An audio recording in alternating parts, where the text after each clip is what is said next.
So now we see the spreadsheet for the tab listed as Q1 to 13, and the Kahoot questions, we'll do those together. So I'm going to hop into Kahoot. As I mentioned, we go to the sign-in sheet, and we just click on it. The first question is, who is doing better on operating cost to sales ratio? Is it the Hatfield, the industry, or is it inconclusive? Looking at the data, when we look at the data, we see this, that Hatfield is at 90% and industry is at 88. So for every dollar of sales, 90 cents for Hatfield is their cost, and for the industry is 88. So therefore, the costs are higher at Hatfield. That's not good. We'd rather have lower costs and higher margins. So the correct answer to this is industry. Okay, that's good. Glad we got that right. The next question is, who is doing better on depreciation of fixed asset? Well, this is a little bit tricky. It is true that the depreciation of fixed asset ratio for Hatfield is lower, but that might mean that they just have a lot of new equipment, and therefore we have a large amount of fixed assets and depreciation is pretty small, or it might mean that they take depreciation over a longer period of time. Because if we have the same equipment, let's say it's the same part of the assembly line, and Hatfield is depreciating over 10 years, and industry is depreciating over 5 years, then in a way, Hatfield is doing some creative accounting perhaps to stretch out the expense so that they recognize lower expense. So this one sounds inconclusive because we can't tell directly if one is better than the other because there may be circumstances where it could be either. So this one I would say is inconclusive. Correct. The next question is, who is doing better on receivables to sales? When we look at this one, the receivables sales ratio for Hatfield is 14% compared to 11% for the industry.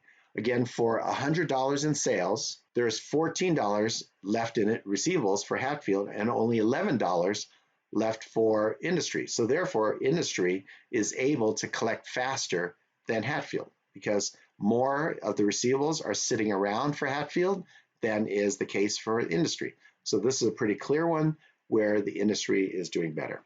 So let's go industry. The next is, who's doing better on inventory to sales?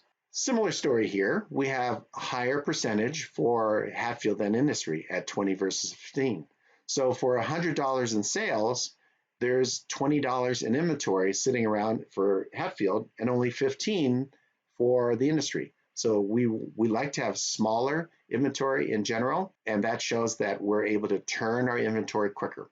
So in this case, the turnover ratio for the industry is better, and therefore the industry is in a better position. The next question is, who is doing better on fixed assets to sales? We would like to be able to be lean and mean. What that usually means is that we need fewer assets around to generate sales and profits. So in this case, Hatfield needs more assets and therefore is less efficient than is industry. So out of $100 in sales, we need $25 in fixed assets for Hatfield and only $22 for industry. So the leaner and meaner one is the industry. The next is, who is doing better on the return on invested capital? And we see here that ROIC is 8% for Hatfield and 12.5% for industry. When we see return, in general, we want to have higher return. So it doesn't matter, is it return on sales, return on assets, return on equity, or in this case, return on invested capital. So the first part is, yes, Hatfield is not doing as well as industry. But let's look more at the actual metric on why do we use this. It's a mouthful, return on invested capital. What is invested capital?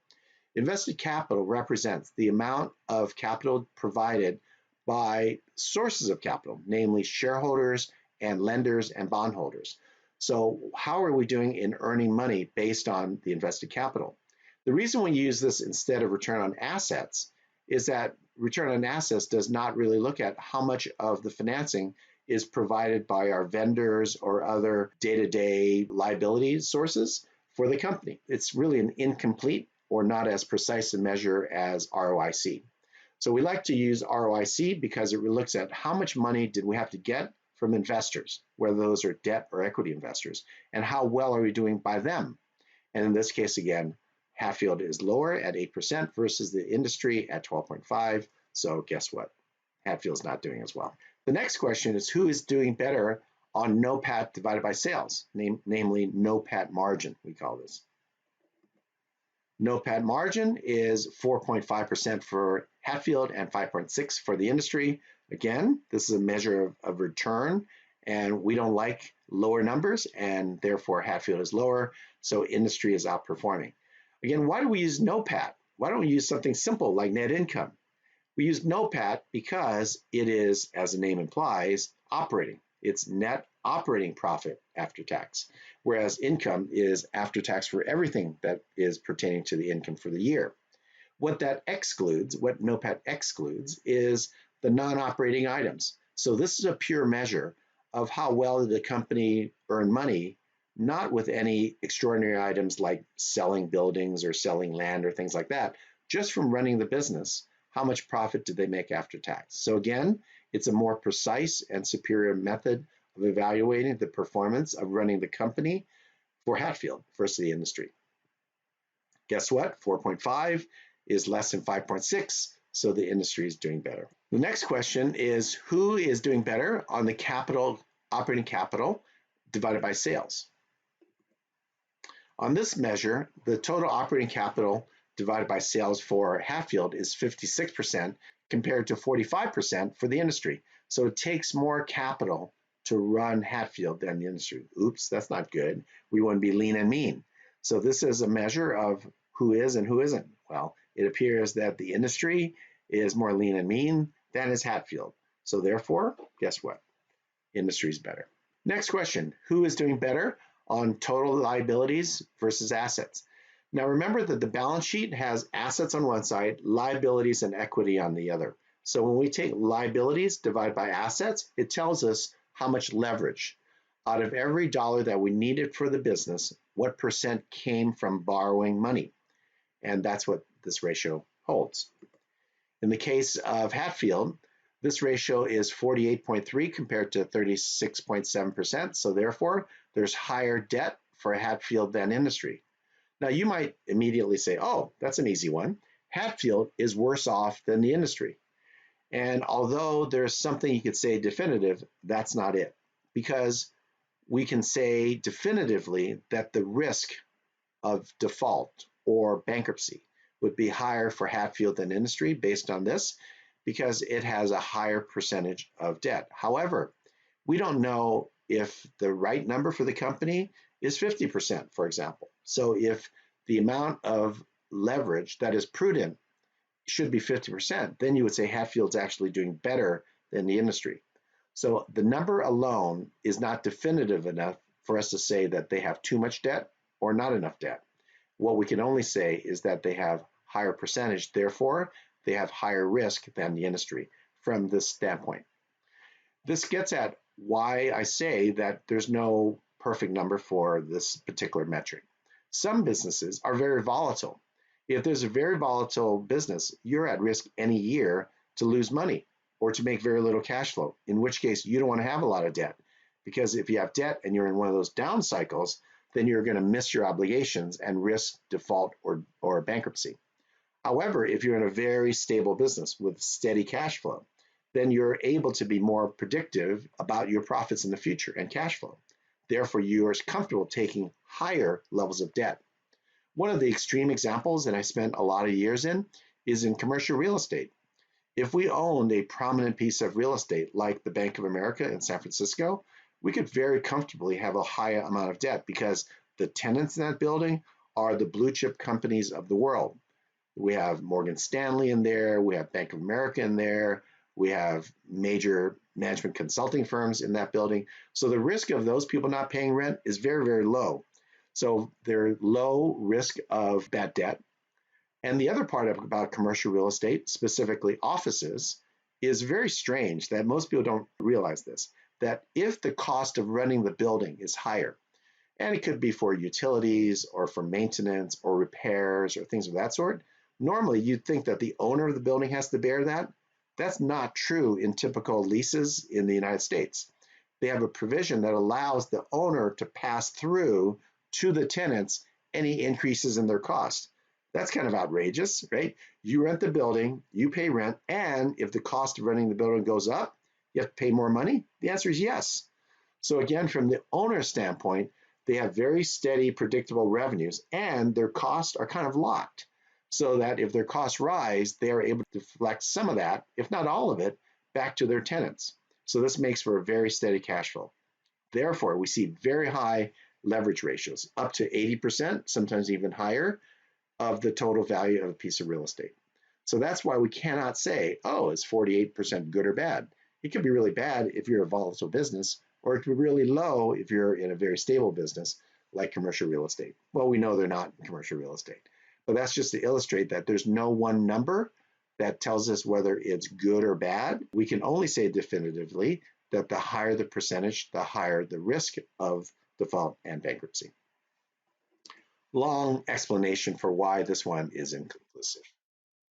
The next question is who is doing better on times interest earned? Sometimes we call it TIE. So this is related to the leverage that we talked about previously. In our example, the TIE for the Hatfield is 3.8 and for the industry is 8.9. So what does this mean? Well, it means that you have the interest amount and then you have EBIT. And EBIT divided by interest is this measure. So if it's 3.8, it means that we make 3.8 times the amount of interest in our earnings before interest and taxes. We could be off by even half of our earnings and still be able to pay our interest. But look at industry. The industry is at 8.9. So we could be off by quite a bit. We could be off by 8/9 and be in pretty good shape. So this is an example where the higher the better. Now, if this number is very high, 10, 20, 30 times, then you feel very, very comfortable that there's probably not a scenario where you're not going to be able to pay your interest. But in this case, Hatfield is running a little closer to the edge, and therefore a very clear interpretation is that Hatfield, it has more risk and is in a tougher position if things go badly than is the industry. Next one is who's doing better on a series of measures, and we're just lumping them together because the answer is pretty obvious. I think you would know this, and we're going to lump in three of them: return on assets, the profit margin, and return on equity. So when we look at all these basic and important ratios, we see ROA is almost double for the industry to Hatfield, 5.5 versus 10.2.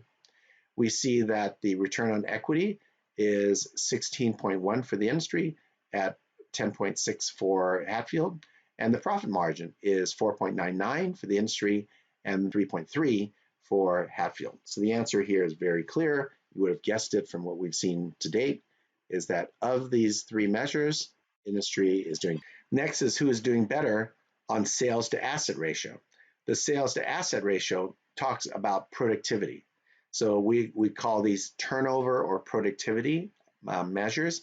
And so looking at the data, we see the following: that sales to assets is 1.67 for Hatfield and 2.04 for industry. So for every dollar of assets, the industry generates more sales.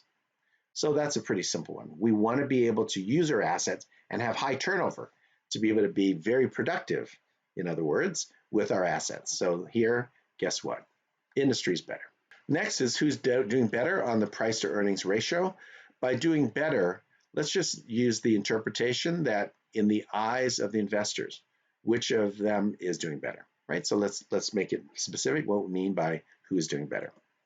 The PE ratio is 8.0 for Hatfield and 16 for the industry. That means in the eyes of the investing public, that for every dollar of earnings, the public is willing to pay 16 times that in terms of the value of the industry. Whereas for Hatfield, investors are only willing to pay 8 times earnings for that company.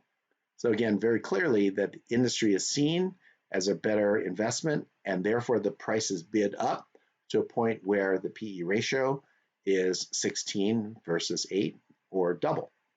This shows more bullish investors for industry than Hatfield. So we've looked at each of the ratios, and our general observation, summarizing all of this, is that Hatfield is not doing nearly as well as industry on many, if not most, of the metrics. And therefore, we have a little work to do for Hatfield to right the ship. And we're next going to start looking at some of the analysis that will lead us to projections, which will lead us to an estimate based on free cash flows, what we think the stock is worth.